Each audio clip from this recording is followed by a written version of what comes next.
महाराष्ट्रातील आघाडीची वृत्तवाहिनी NTV न्यूज मराठीला 22व्या वर्धापन दिनाच्या हार्दिक शुभेच्छा।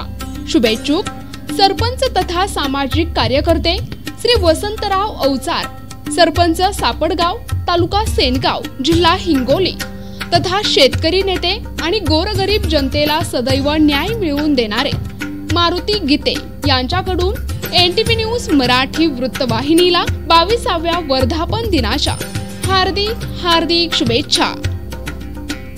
जाहिरात संकलन महादेव हरण, सेनगाव, हिंगोली।